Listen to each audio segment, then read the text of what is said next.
ఈరోజు వీడియోలోకొచ్చి SBI, Infosys companies ఒక positive update చూద్దాం. అలాగే సి2సి అడ్వాన్స్డ్ సిస్టమ్ లిమిటెడ్ గురించి ఒక సెబీ నుంచి అప్డేట్ వచ్చిందనమాట. దాని గురించి చూద్దాం.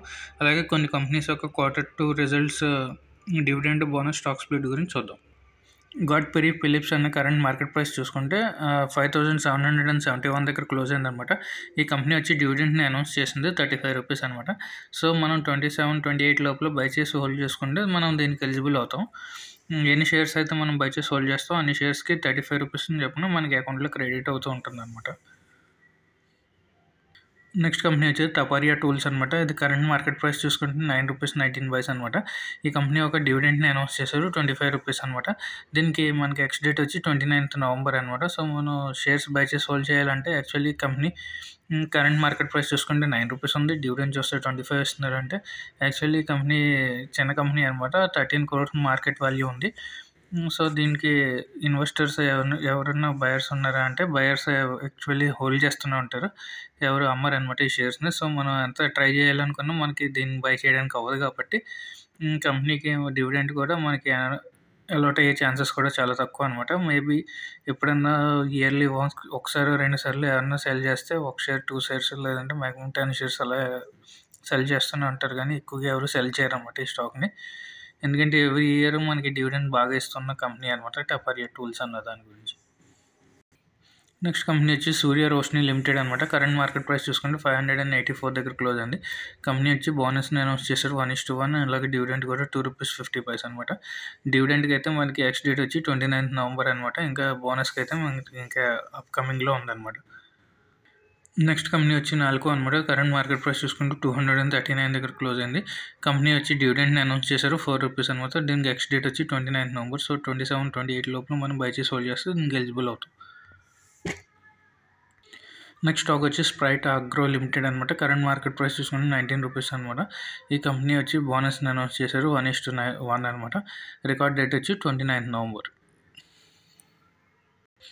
నెక్స్ట్ స్టాక్ వచ్చి పిఎన్జీ హెల్త్ కేర్ అనమాట. కరెంట్ మార్కెట్ ప్రైస్ చూసుకుంటే 5,135 దగ్గర క్లోజ్ అయింది. కంపెనీ వచ్చి డివిడెండ్ని అనౌన్స్ చేశారు ₹60 అనమాట. దీనికి ఎక్స్ డేట్ వచ్చి 28 నవంబర్. సో మనం 27th నవంబర్ లోపల మనం బై చేసి హోల్డ్ చేసుకుంటే, లేదంటే 28 లోపల బై చేసుకున్నా మనం దీనికి ఎలిజిబుల్ అవుతాం. రికార్డ్ డేట్ వచ్చి 29th నవంబర్ అనమాట. నెక్స్ట్ స్టాక్ వచ్చి విఆర్ఎల్ లాజిస్టిక్స్ అనమాట. కరెంట్ మార్కెట్ ప్రైస్ చూసుకుంటే 546 దగ్గర క్లోజ్ అయింది. ప్లస్ 0.564% పాజిటివ్లో క్లోజ్ అయింది అనమాట. కంపెనీ వచ్చి డివిడెండ్ని అనౌన్స్ చేశారు ₹5 అనమాట. ఎక్స్ డేట్ చూసుకుంటే 29th నవంబర్. సో మనం 27, 28 లోపల బై చేసి హోల్డ్ చేస్తే దీనికి ఎలిజిబుల్ అవుతాం. నెక్స్ట్ కంపెనీ వచ్చి భరత్ గ్లోబల్ డెవలపర్స్ లిమిటెడ్ అనమాట. కరెంట్ మార్కెట్ ప్రైస్ చూసుకుంటే 1,270 దగ్గర క్లోజ్ అయింది. ఈ కంపెనీ వచ్చి బోనస్ని అనౌన్స్ చేశారు 8:10, అలాగే స్టాక్ స్ప్లిట్ కూడా చేశారు 1:10 అనమాట. ఎక్స్ డేట్ వచ్చి అప్కమింగ్. అంటే మనకి ఏంటంటే 8 షేర్లు కానీ మనం బై చేసి హోల్డ్ చేస్తే అడిషనల్గా మనకి 10 షేర్స్ వస్తాయి అనమాట.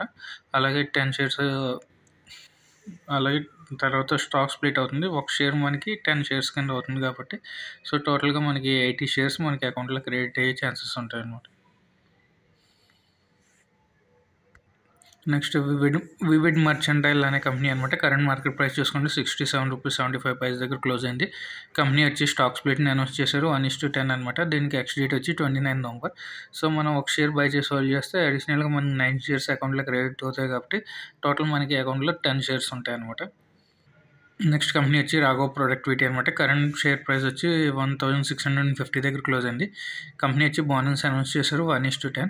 ఎక్స్ డేట్ వచ్చి 29th నవంబర్. సో మనం 27, 28 లోపల బై చేసి హోల్డ్ చేస్తే దీనికి ఎలిజిబుల్ అవుతాం. బోనస్ కాబట్టి ఒక షేర్ మనం బై చేసి హోల్డ్ చేస్తే మనకి అడిషనల్గా 10 షేర్స్ వస్తాయి కాబట్టి టోటల్ 11 షేర్స్ మనకి అకౌంట్లో ఉంటాయి అనమాట. నెక్స్ట్ స్టాక్ వచ్చి డైమండ్ పవర్ ఇన్ఫ్రా అనమాట. దీని కరెంట్ ప్రైస్ వచ్చి 1,404 దగ్గర క్లోజ్ అయింది. ఈరోజు నెగిటివ్లో క్లోజ్ అయింది అనమాట. 4%, ఆల్మోస్ట్ 4% ఫాల్ అయింది ఈరోజు. అలాగే కంపెనీ వచ్చి స్టాక్ స్ప్లిట్ని అనౌన్స్ చేశారు 1:10. ఎక్స్ డేట్ వచ్చి 3rd డిసెంబర్ అనమాట. సో మనం 1st డిసెంబర్, 2nd డిసెంబర్ లోపల బై చేసి హోల్డ్ చేసుకుంటే దీనికి ఎలిజిబుల్ అవుతాం అనమాట. మనకి అకౌంట్లో టోటల్ ఓవరాల్గా 10 షేర్స్ అకౌంట్లో ఉంటాయి అనమాట. నెక్స్ట్ వచ్చి సి2సి అడ్వాన్స్డ్ సిస్టమ్ అనే ఎస్ఎంఈ ఐపీఓ ఒకటి వచ్చిందనమాట. అది ఈరోజు 26th నవంబర్తో క్లోజ్ అవుతుంది ఐపీఓ.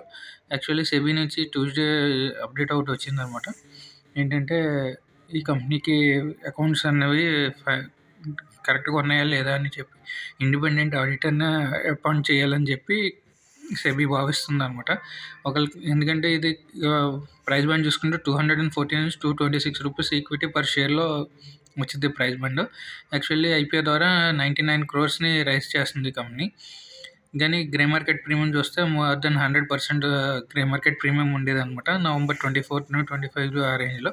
యాక్చువల్లీ ఎప్పుడైతే సెబీ నుంచి అప్డేట్ వచ్చిందో వెంటనే మార్కెట్ జీఎంపీ కూడా ఫాల్ అయిందనమాట. 100 రూపీస్‌కి ఫాల్ అయిపోయింది. 245 నుంచి 100 రూపీస్‌కి రావడం, అలాగే అప్రాక్స్ లిస్టింగ్ గెయిన్స్ కూడా తగ్గడం వలన ఈ కంపెనీకి కొంచెం నెగెటివ్ పాయింట్ అనమాట. సో, ఎవరైతే ఐపీఓలో అప్లై చేశారో వాళ్ళందరూ బిడ్స్ ఆల్మోస్ట్ విత్‌డ్రా కూడా చేసుకున్నారు ఈరోజు. మేబీ ఇది లిస్టింగ్ కూడా 3 డిసెంబర్‌కి అవుతుంది కాబట్టి దాని గురించి చూడాలనమాట. మరి ఎంతగా లిస్టింగ్ గెయిన్స్ అంటూ వస్తుందో, లేదంటే ఈ లోపల లిస్టింగ్ అయ్యే లోపలనే సెబీ నుంచి కానీ అప్డేట్ వస్తే ఆడిట్ అన్నీ కరెక్ట్‌గా ఉన్నాయి, అకౌంట్ బుక్స్ అవి కరెక్ట్‌గా ఉన్నాయని చెప్పి పాజిటివ్ అప్డేట్ వస్తే మాత్రం మంచి మల్టీప్లైయర్ రిటర్న్స్ ఇచ్చే స్టాక్ అనమాట ఎస్ఎంఈ ఐపీఓలో. ఒకవేళ ఏమైనా నెగిటివ్ అప్డేట్ కానీ వస్తే ఈ కంపెనీకి మళ్ళీ కోలుకోలేని దెబ్బ వస్తుందన్నమాట. నెక్స్ట్ అది వచ్చి ఎస్బీఐ అనమాట. కరెంట్ మార్కెట్ ప్రైస్ వచ్చి 839 దగ్గర క్లోజ్ అయింది. -0.60% ఫాల్ అయిందనమాట ఈరోజు. కోటక్ సెక్యూరిటీస్ అనే వాళ్ళు బై రికమెండేషన్స్ ఇచ్చారనమాట. దీని టార్గెట్ చూసుకుంటే 860. కరెక్ట్గా ఈరోజు చూసుకుంటే 840 నుంచి 860 అంటే 20 పాయింట్సే కాబట్టి ఈజీగా ఈ టార్గెట్ రీచ్ అయ్యే ఛాన్సెస్ ఉన్నాయి ఎస్బీఐకి.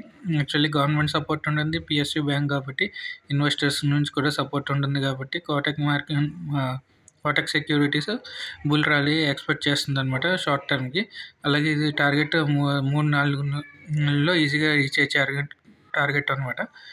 ఇంకా దీనికి పొటెన్షియల్ కూడా ఉంది. 1000 రూపీస్ కూడా రీచ్ అయ్యే ఛాన్సెస్ ఉన్నాయి వితిన్ 1-2 ఇయర్స్‌లో కరెంట్ మార్కెట్ ప్రైస్‌లో చూసుకుంటే.